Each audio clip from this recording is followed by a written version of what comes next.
What's up, everybody? Welcome to Kinda Funny Games Daily for Friday, May 19th, 2023. I'm one of your hosts, Greg Miller, alongside Forbes 30 Under 30, a.k.a.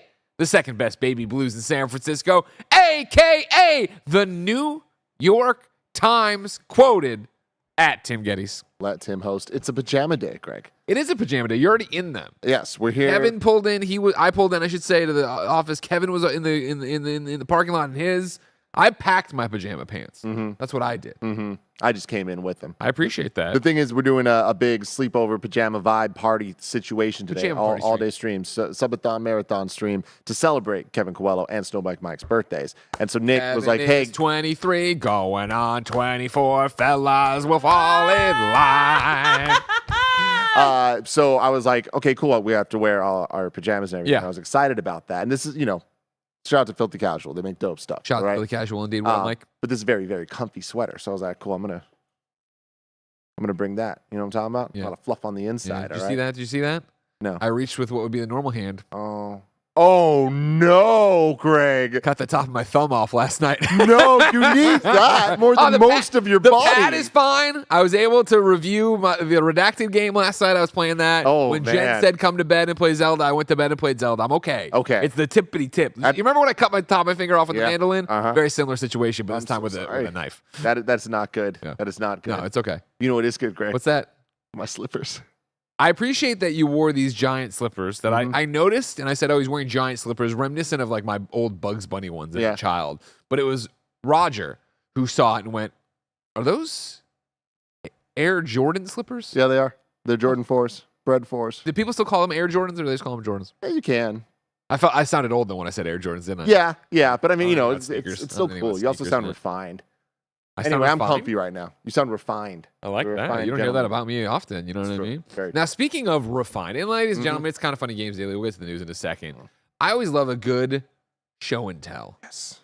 I was in a frantic state trying to get Games Daily off the ground because we had our morning meeting today as well. Running a bit late.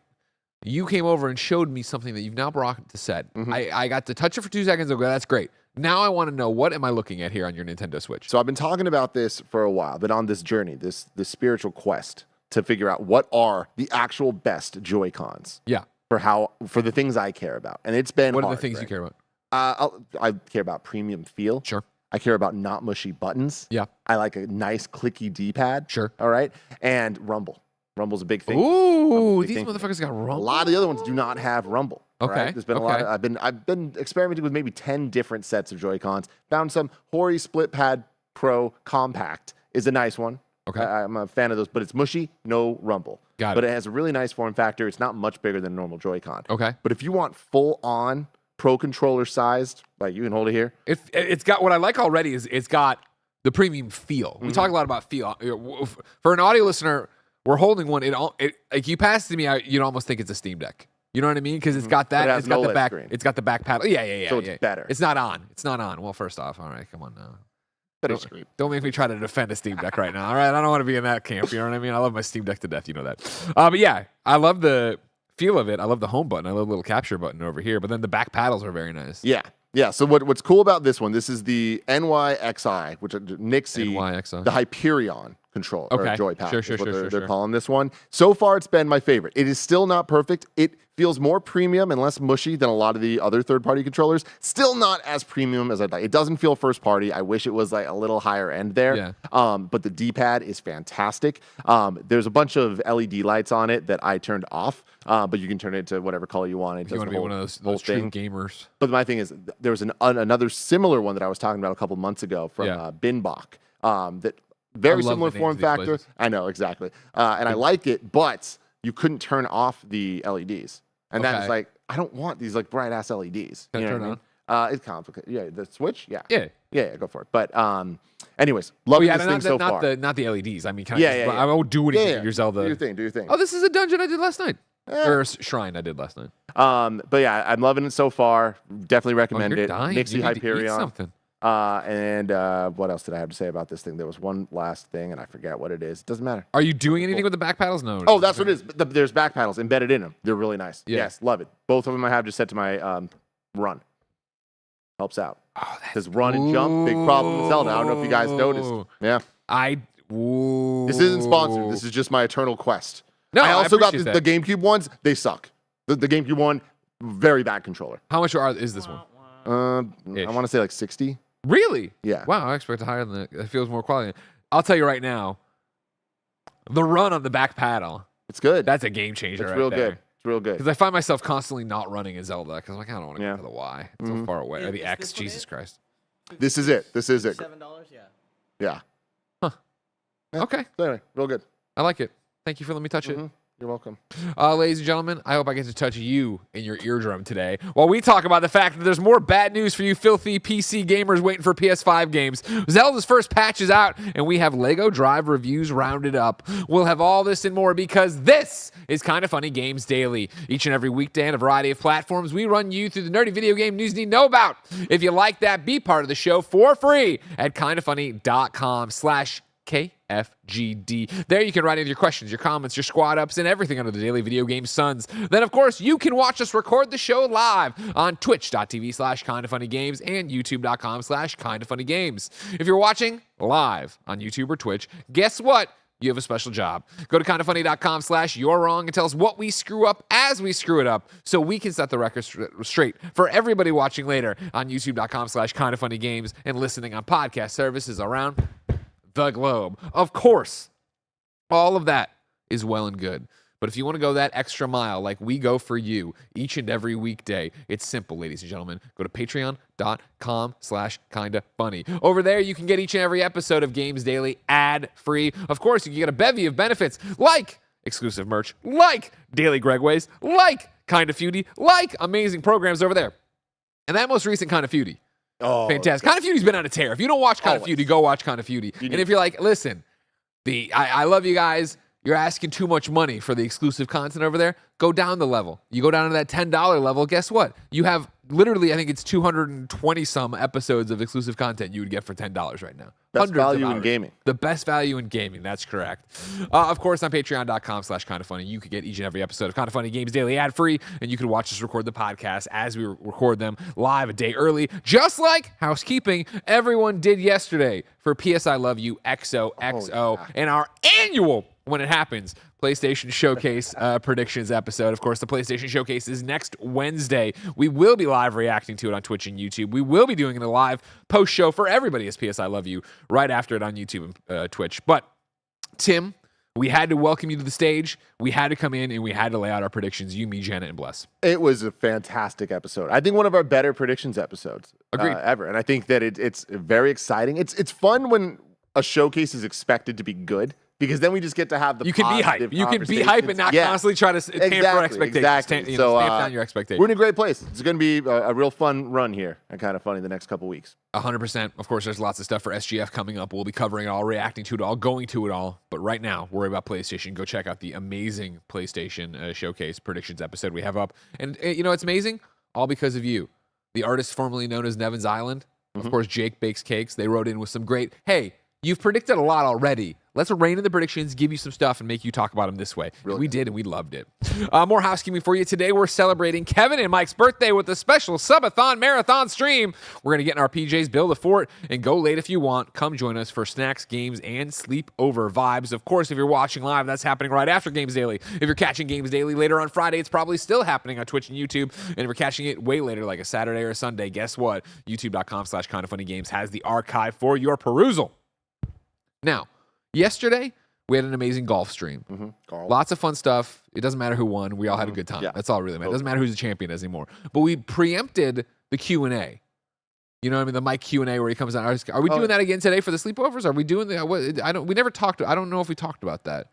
That's a good question. Because usually we've been doing these things where we talk to you, the super chats, and the YouTube and stuff. But I'm not sure if we're doing that. Looks like we are. Okay, well, then if you're watching live, guess what? You get a super chat hangout with us that you can do on YouTube. And if you're watching later, you'll catch it on the YouTube archive. And if you're listening on podcast, you should come over to YouTube and watch us have a post show with Snowbike Mike. I mean, I'm going to challenge the people right now to get those super chats revving up early. If you guys start super chatting now throughout the show, after the show, we're going to answer those. And guess what? First come, first serve, Greg. So whoever gets in there hot and fast now. What's your question? We're going to be there for you. My mom's over there. She can probably answer a question for you on the super chat, too. You have questions for Greg's mom? Super chatted in. Thank you to our Patreon producer, Delaney Twining. Today we're brought to you by Shady Rays, but we'll tell you about that later. For now, let's begin this motherfucking show with what is and forever will be the Roper Report. Time for some news. 7 items on the Roper Report. Baker's dozen. Number 1. You stupid PC fucks. No PS5 exclusives day one on PC. This is Mike Straw at Insider Gaming. In an interview with Famitsu, translated via Reset Era, Sony Interactive Entertainment CEO Jim Ryan shot down the idea of PlayStation 5 exclusive games also launching on PC from day one. Ryan says that the primary goal of the console first-party games is to build the game for the PlayStation experience. He added that overall reactions from fans have been quote-unquote favorable when games arrive a couple of years after the initial release. People loved when The Last of Us showed up on PC recently. Ooh, I want my mouse and keyboard. I better go. It doesn't work. Quote, we also fully understand the importance of PS5 exclusive titles, Ryan said. PlayStation Studios' main responsibility is to have people enjoy the game experience using the latest PlayStation. We are increasing the number of PS5 exclusive titles and staggering the release of the PC version. I often have the opportunity to ask game fans for their opinions. Game fans. Do you, Jim? Out on the streets, dude. Do you, Jim? And I'm not even like, I understand you're running. Are you really in the GameStop asking the opinions? Yeah, where's he finding these game I don't fans? see you on Twitter, Jim. I don't see you asking opinions. Greg, I do not want to hijack this conversation too long, but I had to go to a GameStop recently. It is a dark time Sad, right? to be Sad. alive. Going in there, I cannot believe. Like, did you get any Funko Pops on the way out? Well, that's the thing. It's easy to make the jokes about the T-shirts and the Funko Pops. Yeah. Oh yes, that's exactly what that was. But I can't believe how easy it is to make the same jokes we were making 20 years ago about you go in and they just hound you about pre-orders, hound you about like protection plans, hound you about all this stuff. Like you walk in and the guy just talking about all this stuff, and I'm just like, yo, I'm trying to buy a controller right now. Like I was buying a Pro controller, and he's just going through this whole thing about like protection plans and stuff. I'm like, no. And he's like, do you want to sign? If you sign up for this thing, you get $5 every month. That $5 could be used on this controller you're buying right now. And I'm like, I'm good. And it's just, I could not believe how robotic it all was. And just, it was just a barrage of words. It's like, that can't be a good experience for literally anybody. No. Well, I mean, definitely not the associate doing it. No. I mean, again, like he seemed real into it though. Like he seemed like he lived for this. But you understand, I mean, he's a salesman. Like, you know what I mean? And like corporate is saying you have to push these protection plans to do the thing. So he can't be like, hey, do you want the fucking thing? It sucks. Yeah, no. It. He's got to try to get you to do it. It was the vibe though. It's like he's going so above and beyond for it that he goes back to his manager. He's like, I did everything. I mean, he wants to keep his job, sure. I totally get that. But they need to, from the top down, figure this shit out, Greg, because it was a horrible experience. Yeah. Well, the old days of just being, I remember when I was a young lad, a wee lad, and I would go to Funko Land in Bloomingdale, Illinois. Mom, what up?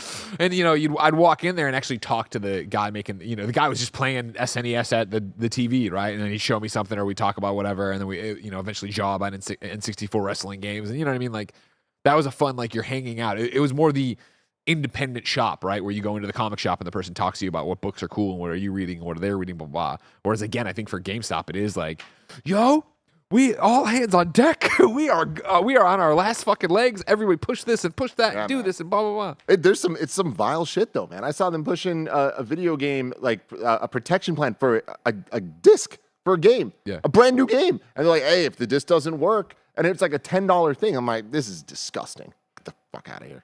Well, I mean, it's on those people for not just buying it digitally, as Greg Miller's been saying for years. You know what I mean? Because trust me, on the hierarchy of people who need to just get their fucking faces kicked in. Here we go. Number 1, without a doubt, the entire state of Kansas. Number 2, PC gamers. Number 3, I want my collector's edition. I want you to know, ladies and gentlemen, I hope one day a giant box gets delivered to your house and you walk it and you open it up and it's me. And I just run to your room and I knock down all these empty fucking boxes you have for no reason. It's a fire hazard. What are you doing? Get rid of your cardboard. Then I'm taking the steel books, just right in recycling. I'm going to have the recycling truck outside. I'm just whizzing them in there. You know what I mean? Kevin's holding you down, making you watch me clean up your goddamn house. This is a big-ass box that you have to be in. Well, right on the outside, it's whatever. It's Street Fighter 8 Collector's Edition. Like, oh shit, this is an exclusive. Neat. But I come out and just tear all the boxes up. This news, though, Greg, it's absolutely not surprising. I feel like this is one of those things that. Well, hold on. Let's finish the article, and then I do want to talk about how it's maybe not for how it is or isn't, right? Staggering. I often have the opportunity to ask game fans for their opinions, and when I ask them about time lag, they say that selling the PC version 2 or 3 years after the release of the PS5 version is accepted favorably. Yeah. I don't get me wrong. I get it. I get that Jim Ryan is running a corporation. He is running PlayStation. It is a tough job. There's a million things going on, blah, blah, blah. I just wouldn't say things like this that have to be so patently false. Yeah. I often have the opportunity to ask game fans for their opinions. Do you? I mean, there's no PSX. You're not just game fans, like the way he says that. When you ask the game fan their question, they're saying, it's accepted favorably. Yeah. We accept this favorably. Yeah. No, it's just again. So I get it, Jim. We're still bros. You know what I mean? Yeah. Yeah. I don't know. No, Jim Ryan has no fucking idea who Greg Miller is. Trust me. PlayStation PR does their best to keep Greg Miller away from Jim Ryan. Yeah. They're like, we do not need this man talking to him. Ryan's comments come as Sony has been more open to porting its PlayStation exclusives to PC in recent years. In 2020, the company released Horizon Zero Dawn on PC, and it followed that up with the release of God of War 2022. His comments are likely to disappoint some PC gamers who have been hoping to play PlayStation exclusives without having to buy a PlayStation console.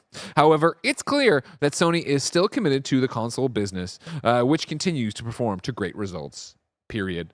From Matt Stroud, Insider Gaming. Now, you say, not surprising. Yeah. I say, I agree with you with a caveat. But I agree with you that, yes, Ragnarok wasn't coming to PC day one. Spider-Man 2 is not coming to PC day one.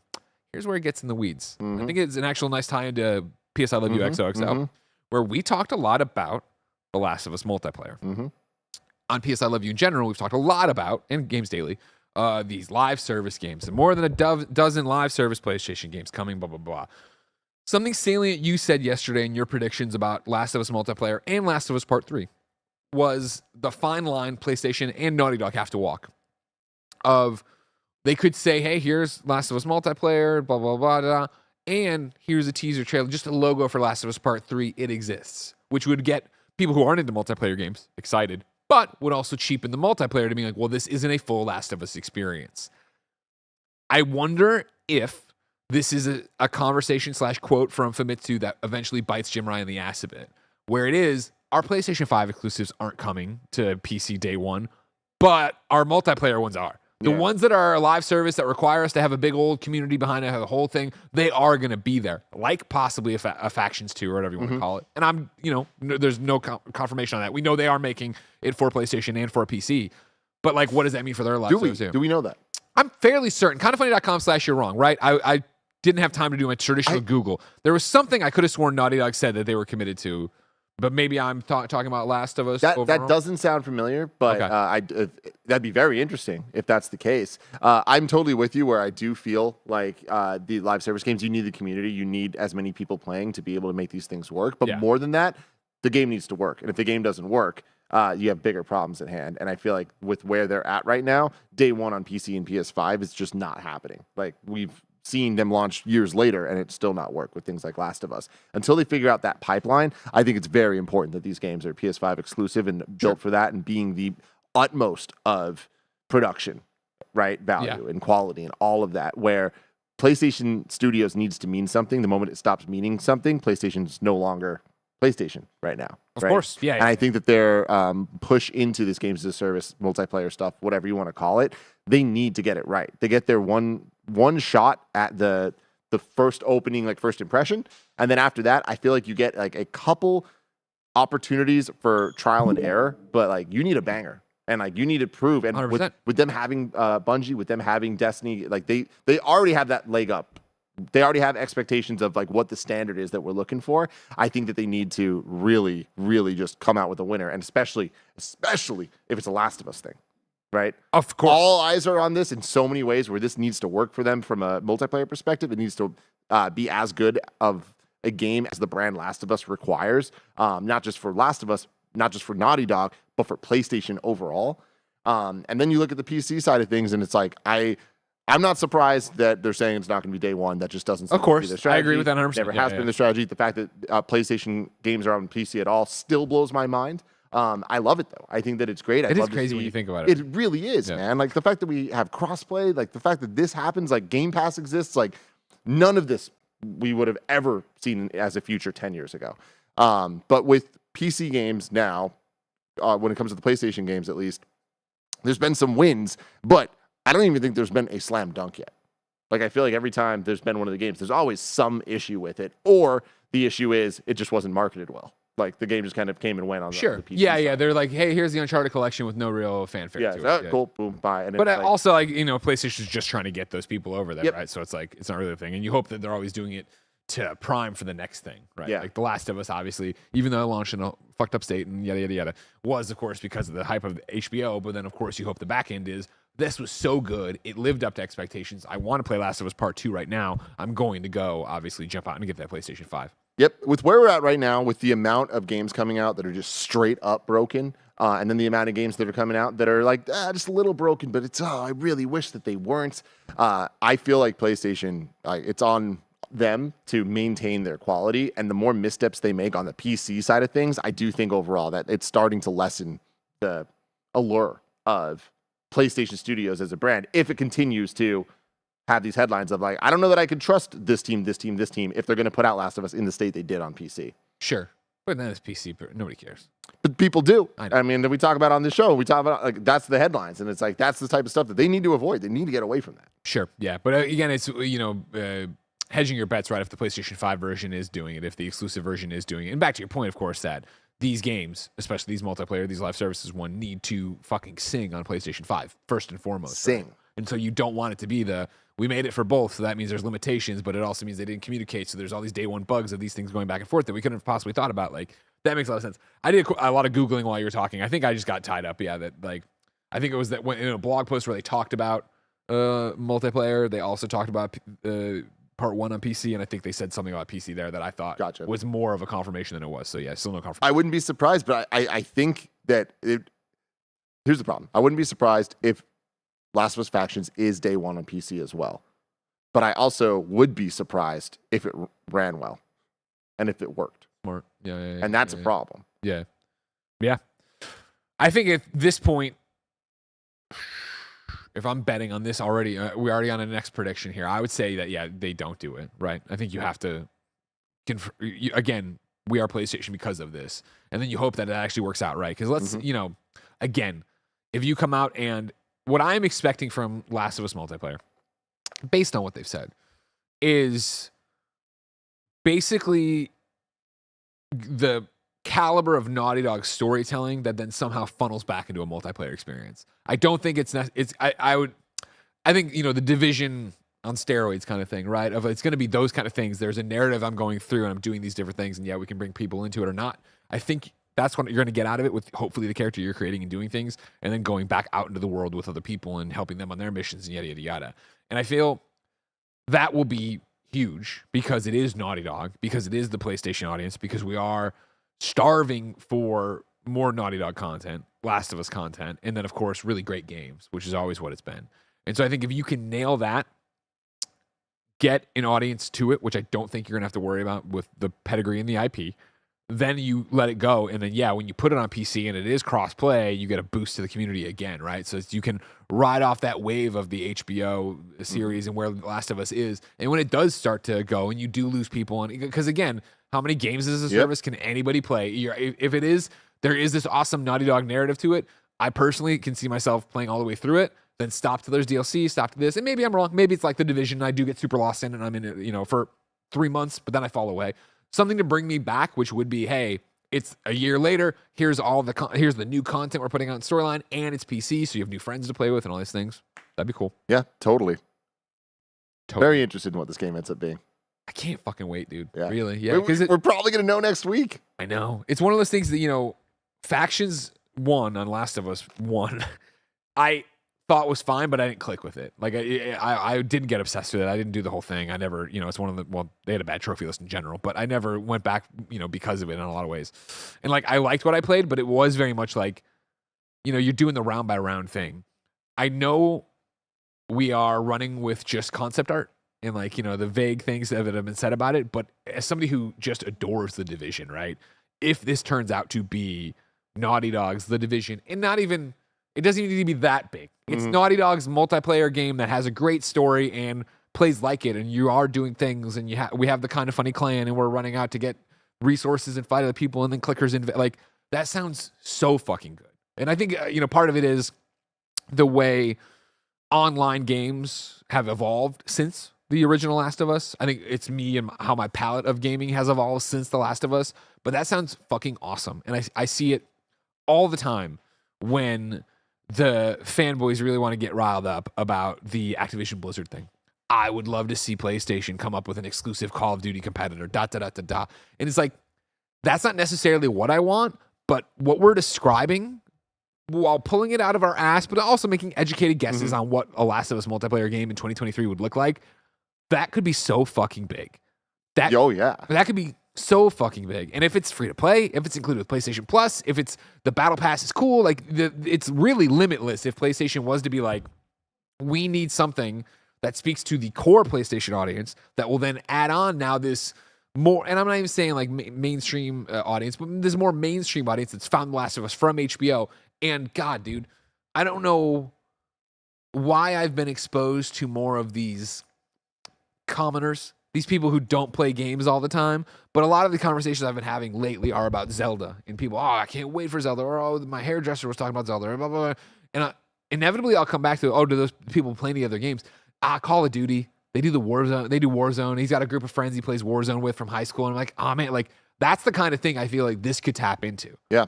I mean, that's, it's funny. Last time I thought this, it was Avengers, Greg. Marvel's Avengers. And like that, the quality wasn't there. With Last of Us, the quality needs to be there. Just the IP and talented team alone will not cross that finish line. Sure. There's a code that needs to be cracked when it comes to the multiplayer side of competing with Warzone, competing with Call of Duty. Like these people that you're talking about, so many of my friends are that way. They play Warzone almost every night together. And it's like, how do you get them to be like, do you want to play Mario Kart? They're like, no, loser, get out of here. But like Last of Us, they totally would. They all love Last of Us. They love the show. If the game was like, this will whet that appetite for you there, it could work. In such a weird roundabout thing. One of the things I talk about when I, sit here and talk about successful developers who either get their flowers or don't get their flowers, right? I will bring up Guerrilla and how they went from being, the Horizon guys, the brown and red palette, to being, Killzone guys to being the Horizon guys, right?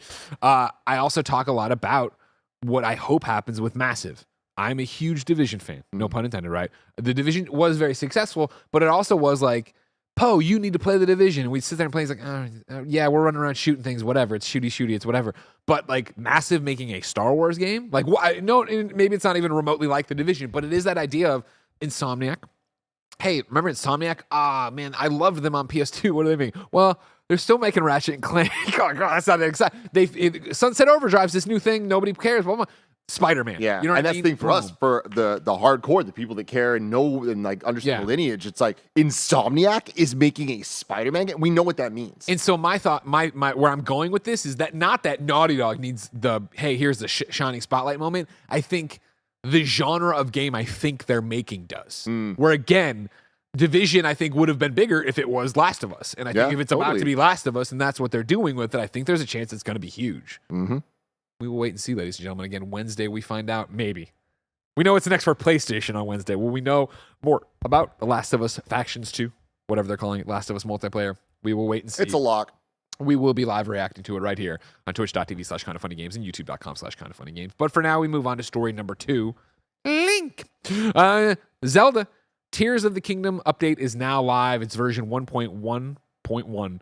Here are the full patch notes. This is Liam Doolan over at Nintendo Life. The Legend of Zelda Tears of the Kingdom has now been out for a week, and Nintendo has already released a second update for the game. Version 1.1.1 fixes an issue where players were unable to clear the main quest, the Closed Door, even if all the conditions were met. This update should resolve that issue. Along with this, quote, several issues have also been addressed to improve the overall gameplay experience. Tim? I put it in here because it's patch notes.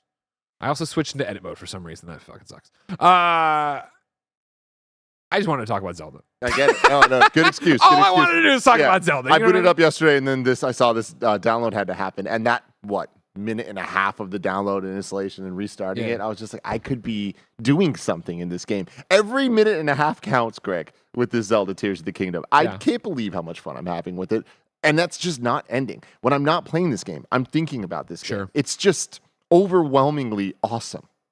We're on the precipice of something very special in my house, which is me and Jen reenacting our Paris coffee date for Pokemon, which is where we just go out to coffee and play Zelda next to each other. You know what I mean? We haven't been able to line it up with her trip, with work, and all these other things that have been happening. But she's playing Zelda and I'm playing Zelda. And obviously, me playing Zelda, not newsworthy. Jen really being into a video game is. And yesterday, we had an even more special moment, Kevin, if you want to toss it up there, where Jen made the mistake, some would say, of showing Ben Zelda. And so this is actually the second time he got to watch Mommy play Zelda. It's now an obsession. And so, like, when she turned it off yesterday there in the bedroom, he was immediately like this. And can you say Zelda? He's like, yeah. And then this morning, stomps in the bedroom, immediately sees my Switch. And Jen's like, no, it doesn't work right now. We have to wait for the weekend or whatever. And he grabs it and he brings it up on bed. And he's like, Zelda. And he's like nailing it, just nailing Zelda. And I'm like, yes. Let's go. Yes, my boy. Let's get on into the right side of things. Yeah, exactly. Join us, Ben. And the best on the part Nintendo is, side. Mom introduced it. So I can't even get in trouble when he comes out and he's just watching me play whatever. When he's watching me play Last of Us. You know what I mean? Oh, yeah, exactly. He's got to learn. He's got to know. Mortal Kombat 1. Exactly. What a fucking game Zelda is. Ooh. You know? Oh, man. It's just... I want to play it forever, and I'm gonna be able to play it forever. Like that, it's just wonderful.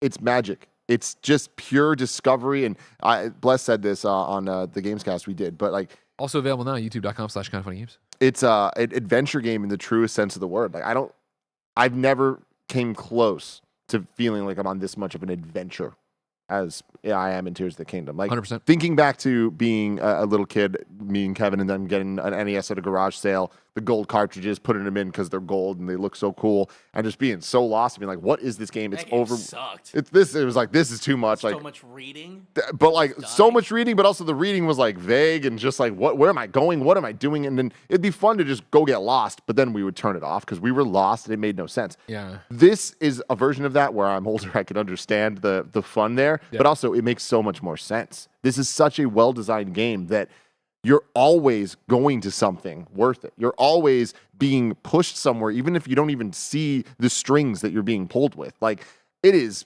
incredible. Like, the accomplishment of this game, like, we're going to be talking about this for the rest of our lives. Do you think, does this have a chance of becoming your favorite game of all time? Me, no. Yeah. No. There's something about, there's still, I feel like I'm a guest at someone else's house with this, right? Okay. I don't really like open things like that. I don't really like some of the puzzle elements. The combat in this is not that fun to me. So it's like there's a lot of things that I'm like, this is not going to be the Tim Geddes' favorite game of all time. At the end of the day, I'm always going to be more of a Mario guy than a Zelda guy. But despite all of that, like none of that matters compared to what this experience is and how incredible it is. Do you think it'll be your game of the year? Yes, I do think at the end of the day it will be. But I do think that there are some other games coming up that I'm trapped in a redacted situation. But I'm looking for a lot of video. Diablo, I see. Maybe, perhaps, you know what I mean? Yeah. But yeah, no, a lot of games coming out that I'm excited about. Maybe some that we don't even know about yet.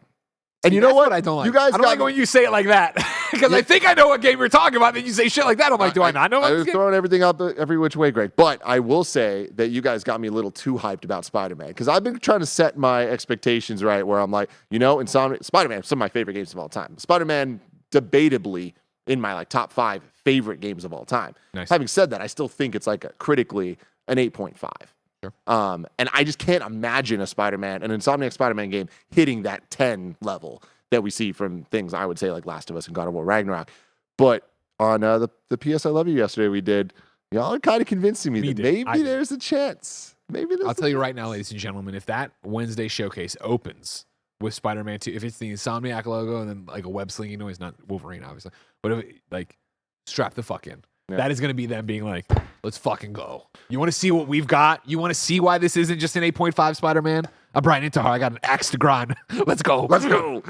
Speaking of games coming out, though, let's move on to number 3 on the Roper Report, a LEGO Drive review roundup. LEGO Drive out today, and I do want your help, ladies and gentlemen. As you know, live chat folks watching, I'm busy around here.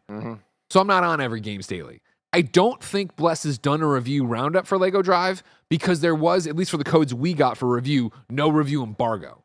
So when I look around, I've seen a whole bunch of smattering of reviews, like with different dates on them, but I think that we never combined them. And so with launch day here, IGN posted their review. I thought we would actually talk about it because I know we are excited about this game. But this has happened before, someone stop me.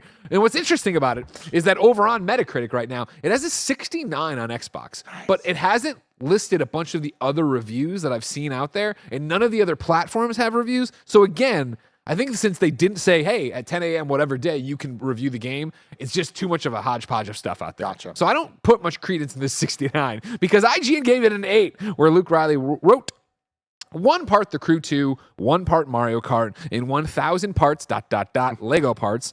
Lego 2K Drive is a wild and whimsical all-ages kart racer that's buried itself under my skin like the pointed edge of a rogue plastic brick underfoot in a messy kid's bedroom. Better still, it's one that embraces the total creative freedom that real LEGO affords like few games before it, with an incredible custom vehicle creation tool that's just worth the price of admission alone. The current inability to share those designs with others is disappointing, particularly in the shadow of another tedious microtransaction store, but LEGO 2K Drive is certainly the fastest and funniest way to rock out with your blocks out in recent memory. Over at Games Radar, I got a 4 out of 5.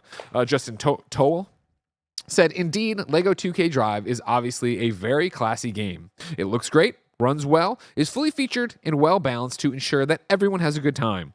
LEGO 2K Drive is an easy recommendation then, regardless of whether you're looking for a gift for a child or just want a wholesome palate cleanser for yourself. And then, over at VGC, Chris Scullion also gave it a 4 out of 5, writing, LEGO 2K Drive is a great open-world racing game with an infectious sense of humor and impressive customization options. As long as you can cope with the typical 2K grindy microtransactions and take steps to avoid its major save-wiping issue at launch, it's well worth playing. Before we get into your thoughts, comments, and concerns about this, a save-wiping issue at launch. Number 4 on the Roper Report. We go to GameSpot, where Stephen T. Wright writes, LEGO 2K Drive cloud and cross-platform saves temporarily disabled to avoid progression loss. I'm going to start you with the original story, then jump to the update. LEGO 2K Drive, the upcoming racing game from Visual Concept, launches today. But some early players are reporting hours of lost progress on PS5. It's unclear what exactly is causing the issue, but given that we've seen 3 users discuss the issue online prior to its wide release, it's safe to say it's something you should watch out for. Game journalist Chris Scullion of VGC said on Twitter that he lost 10 hours of progress due to an apparent syncing issue. The reviewer put in those hours in multiple sessions, using the PS5's rest mode to resume the suspended session every time. After those 10 hours, Scullion went into the game store to spend some currency and saw LEGO 2K Drive was offline and tried to reconnect to 2K servers. This restored the game's last cloud save, which erased those 10 hours of progress. Scullion said the game should tell you when you're disconnected from the server for any length of time, and that connecting will delete established offline progress, which are 2 warnings that are usually supplied in online games. Visual Concepts has confirmed it's aware of some players losing their progress on PS5, telling GameSpot it is investigating and will share additional updates as soon as they're available. Update! Oh! Alongside the full release of LEGO 2K Drive today, we've gotten further word on the status of lost saves. In a statement shared to GameSpot, 2K said the issue will be fully resolved with the release of an update that's, quote, coming soon. In the meantime, to avoid having this issue impact more players, it's temporarily disabling cloud saves. A side effect of this is that cross-platform saves will be disabled during the time. Quote, for the time being, we advise that players stick to playing LEGO 2K Drive on a single platform rather than attempting to change between multiple platforms, the statement explained. This will avoid any loss of progress due to cross-platform saves.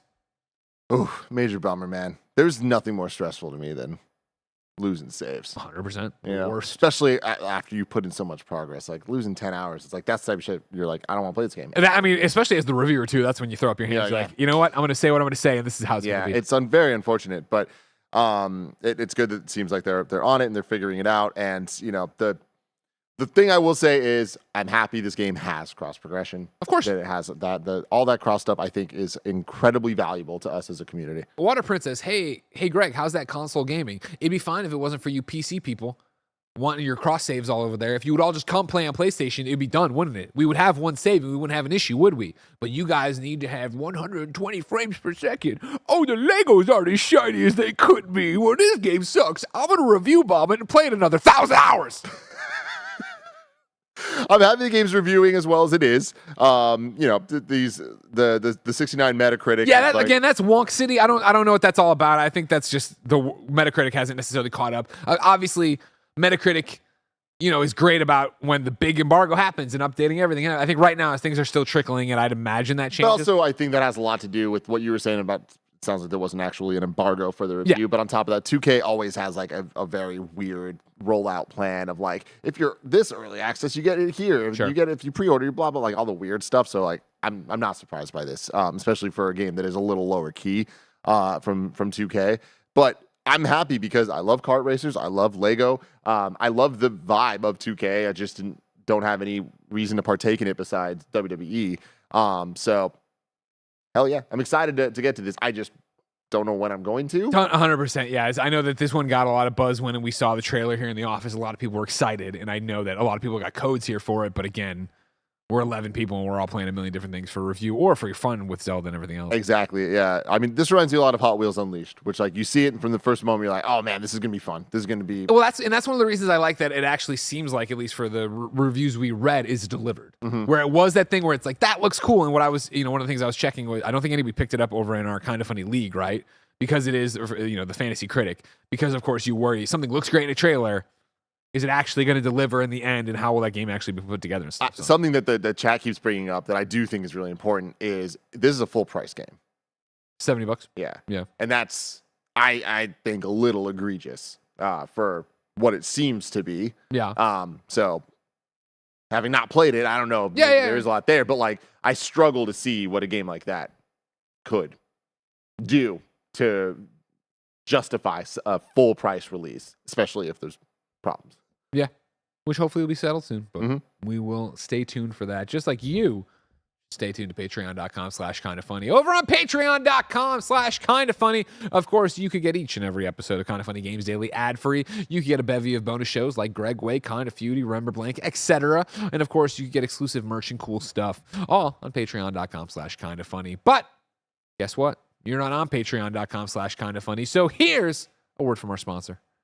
Shout out to Shady Rays for sponsoring this episode. Do you want to look as cool as I look? Yes, you do. And you can. You can take on the sun with gear built to last. Our friends at Shady Rays have you covered for the warm weather ahead with premium polarized shades at an unbeatable price. Shady Rays is an independent sunglasses company that offers a world-class product that's just as good as any expensive pair that I've ever worn in my life. Every pair of sunglasses is backed by lost and broken replacements. If you lose or break your pair, even on day one, they told us they will send you a brand new pair, no questions asked. You can wear your Shady Rays with confidence because they have your back long after you purchase. Exclusively for you listeners, Shady Rays is giving out their best deal of the season. You can go to shadyrays.com and use the code KINDOFFUNNY. You can get 50% off 2+ pairs of polarized sunglasses. You can try for yourself the shades that are rated 5 stars by over 250,000 people. Promo code KINDOFFUNNY at shadyrays.com. Number 5 on the Roper Report, Super Mario Game Boy Advance games are coming to Nintendo Switch Online. This is Anthony Wood at IGN.com. Nintendo has announced that the first 3 Super Mario Advance games will be added to the Nintendo Switch Online Plus expansion pack catalog later this month. Super Mario Advance, Super Mario World, Super Mario Advance 2, and Yoshi's Island Super Mario Advance 3 will all be available to download from May 26th at no extra cost for players subscribed to the $50 a year plan, which provides access to games from Nintendo retro eras. Super Mario Advance is an upgraded version of the I can stop it there, Greg. I can just jump in here and explain this, okay? Would you allow that? Of course I would. All right. Obviously, the original Mario trilogy happened on the NES, and then we went to the Super Nintendo, got Super Mario World, and then we had Super Mario All-Stars, which was a enhanced remaster of Mario 1, 2, and 3. in Super Nintendo style graphics. Nintendo then took that, which was all one card, the greatest card of all time. I have it on my desk right now. Signed by Miyamoto. Signed by Shigeru Miyamoto. Took that and was like, you know what? We can Nintendo this. And this was one of the first Nintendoing moments that we talk about. And then, like, how many times can you re-release the same things and, like, whatever? They took one cart that had all the remasters on it and then split it into individual games to sell on the Game Boy Advance under the Mario Advance series, right? So they took, the first one was Super Mario Advance 1. They took Mario Brothers 2 from Super Mario All-Stars Edition and just put it on the Game Boy Advance. Then the second one was Super Mario World. Third one was Yoshi's Island. Fourth one was Super Mario 3. So we always make fun of Square for funny names and funny numbering. Sure. Like, we literally had Super Mario Advance 4, Super Mario Brothers 3. Right? Okay. It got weird. And the thing about these ports is, in some ways, they're the definitive way to play these games. And in many ways, they are absolutely not. Oh, no. In the ways that they're not, GBA always has some weird smushed look to it. So I feel like the Super Nintendo games, for the most part, look better. But there's added animations in these ones that are better. There's also voice acting. What? And a lot of people do not like the voice acting. Sure. Because in Yoshi's Island, they made Yoshi sound like he does in modern times. And so we didn't need that. We didn't need that. Every time he's jumping, freaking doing all the... like, there was a lot of stuff. The baby crying, like, there's more noise than necessary.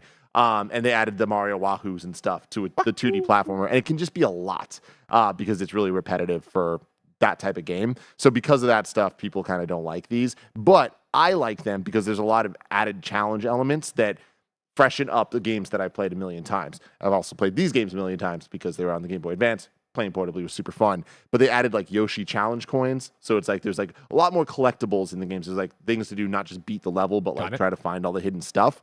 In Yoshi's Island, Mario Advance 3 here, there's, like, an entire series of levels that are only in this game. And, like, they're super hard and they're awesome. It's essentially DLC for Yoshi's Island in it, and it's awesome. And then Mario 3 also includes the eShop, not eShop, eCard levels, where in the early 2000s you could swipe cards. And it was DLC for Mario 3. So now all these games are available on the Switch eShop. So that's exciting. I'm going to play through them. But I can understand a lot of people being like, for reals, Nintendo? Like, there's so many other games not here yet, and this is what you're giving us? Like, all right. Games, mind you, Super Mario All-Stars is already on the Switch eShop. So you could already play these games 90+% of the way on the eShop, or on the Switch Online right now. We're going to hatch a plan right here. Mm-hmm. And this is the genesis of it. I'm sure it'll evolve, it'll change, it'll do a bunch of stuff. I don't want to, don't just, I need you to make me a definitive list of the Mario games I need to play. I mean, is it as simple as all Mario? It's as simple as just Googling a list of core Mario games. Yeah, I mean, but I don't mean like, oh, it's a core. I mean, like, the ones you were like, these are like required reading, must play, yada yada. Oh, I mean, I could definitely do that. It is most of them. Oh, so you're saying the core? So that's what you mean. I see what you're saying. Yeah. Okay. But there are a couple. I think. Would these be on the list, or would it be that I play the other versions of them? We'd have to talk about that. Okay. But yeah, I like this though. I like this a lot. Okay. Maybe make it a series. Maybe not. Maybe. Well, I know that's probably the easiest way to do it. Because if it's not, then it'll always go home and I have something to review. I want to play through all the Mario games. I want an excuse to do it. So we should figure this out. If I can play them. Yeah. Okay. Both at the same time. Because I don't, we've talked a little bit about this. You know what I mean? But like, I think obviously Super Mario World, my favorite Mario, right? Yeah. Because I was gonna say what was the Game Boy Mario? The first Game Boy Mario? Mario Land. Yeah, but that was my first Mario. As a Sega kid, that was my first Mario for sure, or whatever. For sure. But I think that means that even then I was a kid, right? So I did not beat a Mario probably till Super Mario World. So have you beat Mario 3? No. No. Okay, that's I've started more Mario important than anything. 3 before, and I never finished it as an adult. Yeah. Well, I think on the DS or when did they put it on something? They put on something handheld. Mario 3. Probably a few different versions. Yeah, everything. Yeah. I'm trying to remember which DS it was, I guess, that I was playing on or whatever. Yeah. What about Mario 64? Have you beat that? Yes. That's where it gets weird, right? Where it's like, I got my SNES late just for Mario World, and then I got the N64, I think that's the timeline of it. Mm-hmm. And yeah, from there on out, if it's a core Mario, I beat it. So Galaxy cool. 2. Well, I remember not loving Galaxy 2 for some reason. You're a madman. I know, and it was. That was in the throes of being at IGN, being the PlayStation guy. So I think what I'm hearing here is Mario 3. Mario 3 is the must. Okay. Must. Okay. Let's start there then. Mm-hmm. Okay. Good. We made some content here today. Love this. Number 6 on the Roper Report. Horizon ain't worried about haters. This is Demi Williams over at GameSpot. Horizon Forbidden West's narrative director Ben McCaw and lead writer Annie Catane have responded to the negative backlash regarding Aloy and Seika's relationship during Burning Shores DLC. I guess somewhat spoilers here, right? In a recent interview with VGC, they discussed the release of Burning Shores DLC and continued Aloy's story. Oh, sorry. Let me try this again. In a recent interview with VGC, they discussed the release of the Burning Shores DLC, which continued Aloy's story and introduced a new region to explore and characters to meet. One of those characters is Seika, who goes on to become a major character in Aloy's journey, and by the end of Burning Shores, their relationship has blossomed, resulting in an optional kiss between the two. While there was positivity around the inclusion, the kiss also came with online homophobic backlash, as well as review bombing of the game on Metacritic. When asked how the developers personally reacted to the negativity, Catane said, quote, "We're always looking to make something that's compelling, something that's emotionally engaging. For some people who have actually played the game," nice job, Kevin. In a serious story, he put banana. Thank you. "We were always interested in hearing about those experiences and those thoughts and feedback. But for people who didn't play the game or who are just trying to be negative online, we find that pretty easy to ignore," end quote.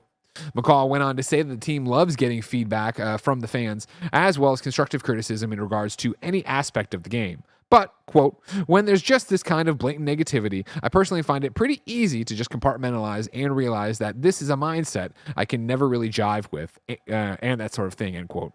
But overall, we're just enormously pleased with the reaction because I feel like when we're making this, we worry over every detail, and then to see that we're getting a positive reaction is really great. He added, end quote. Life's hard, man, because everyone has opinions every which way about stuff, and it's like it sucks that this is a situation that happens. The people work hard, they make their decisions, and then there's a bunch of assholes out there that ruin it for people, and it doesn't ruin it for some, but it sucks that for every dev here that's like, we don't care about this, there's a ton of other devs that this is keeping them up every single night. You know? Yeah, 100%. An unfortunate side to this story where it's like, I'm proud of them for coming forth and like putting their foot down and being like, no, we're making what we want. We stand by it. It's good.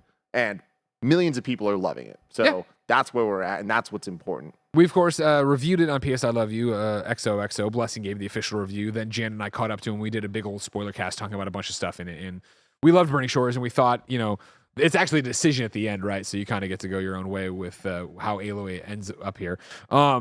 Not, I guess, her sexuality, but in terms of like what she wants to do with the information. We all thought that this was an awesome addition because it actually seemed like it was responding to feedback from Horizon Forbidden West, where Aloy seemed so tofu, so generic, no ups, downs, really, no like real opinions. Whereas this game, she talks more, or this DLC, she talks more to herself and kind of wrestles with things out loud, and like it kind of includes you on that journey where you're like, oh, okay, you have things going on, and I really appreciated that about it. And so, yeah, I loved this DLC. I thought this was good. I thought the relationship was good too. So I'm glad that they're not losing sleep over it. But fuck homophobes, yeah. Amen. Number 7 on the Roper Report, and final for your Friday. I have a boring-ass Activision update. This is Joshua Fineman over at Seeking Alpha, who reports Microsoft's planned $69 billion acquisition of Activision received approval from China's antitrust regulator. China's state administrator for market regulation granted unconditional approval for the deal late in a Phase 3 review, according to Deal Reporter Item, which cited sources familiar. The China approval comes after the European Union also blessed the video game mega deal on Mondo with conditions. Though China and Europe are important, the UK antitrust regulator's decision to block the deal last month is seen as a large stumbling block that could ultimately lead to its termination. We've talked about this to death. Somebody's in, somebody's out, yada, yada, yada. This is your note that, hey, China's in. Don't worry about it. China's in, everybody. Now, Tim, I'm ready to transition out, but you wrote here in all bold, Tim talks Sonic. What is happening to Sonic? Sonic Symphony World Tour announced today. They did a big concert a couple years back for, I don't even know what it was, the 30th anniversary, I guess it was. And it was incredible. So good. They streamed it live, and then they released it on Spotify. I listen to this thing constantly. I'm sure you do. And me and Bless, such big fans of this, but they're taking the symphony on tour. Very excited. Right now, they've only announced 2 dates. One is at the Barbican Hall in London, and then the Dolby Theater in Los Angeles, where they do the Oscars. September 16th and September 30th, 2023. They said there will be more tour dates added and more details later. I will be here for sure. Nothing can stop me, Craig. Damn. But the thing is, I'm hoping there's an SF stop. I will go to LA if I have to, but I hope that there's one here. And also, I am going to the Game Awards Game Awards 10-year orchestra thing at the Hollywood Bowl later this month or next month. Very excited about that as well. What's your outfit? I don't know. I don't know that I'm going to do anything crazy. Maybe I will, though. Who knows? Dress as the statue. Okay. Yeah. Tim, I'm excited to see your outfit for the Game Awards 10-year Hollywood Bowl reunion tour, Jeff Keighley special, but that's so far away. If I wanted something more important, more salient to today's news, where would I go? The official list of upcoming software across each and every platform as listed by the Kind of Funny Games Daily Show host each and every weekday. Yeah. Out today. Cyber Citizen Shockman on all the PlayStations, all the Xbox and Switch. Vivid Lope on PC. Death, Soul, and Robots on all the Xboxes. Lego 2K Drive on PC, all the PlayStations, all the Xboxes, and Switch. United 1944 closed beta. I guess that's PC probably. Best Action Games 5-in-1 on the Nintendo Switch. Supraland 6 inches under on PlayStations, Xboxes, and that's it. I got ahead of myself on that one. The 7 Awakenings I Randall on PC. 7 Awakenings I Randall. The next one is I Dante. Tim. We asked people watching live on twitch.tv/kindoffunnygames and youtube.com/kindoffunnygames to go to kindoffunny.com/you're wrong and tell us what we screw up as we screw it up. So we can set the record straight for everybody watching later on youtube.com/kindoffunnygames and listening to podcast services around the globe.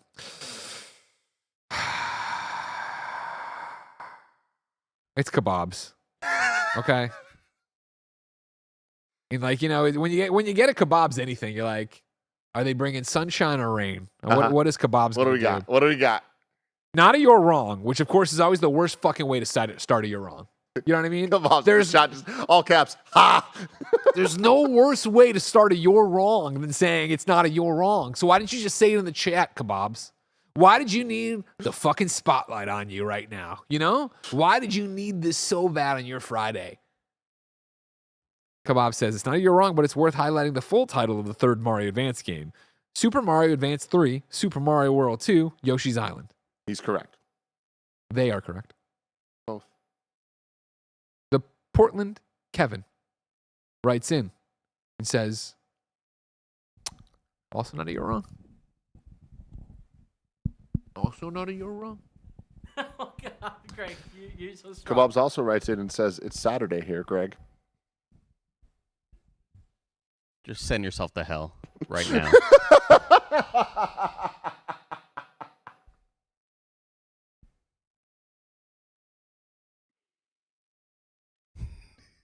Where do you want to go, Greg? What do you want to do? You just done? Gonna walk away? Over? Look what you did, Kebabs. Look what you did! I hope you feel good about this, because that man is broken emotionally, physically. Hey, Andy. Hey, Tim. How you doing? I'm doing well. He's gonna shake hands and do a normal outro. You want to shake my for hand? me? Talk about who's on next week, really quick. Nah, there's people on the show next week, but right now you got us. This is the end of Games Daily. It's the transition to the fun zone.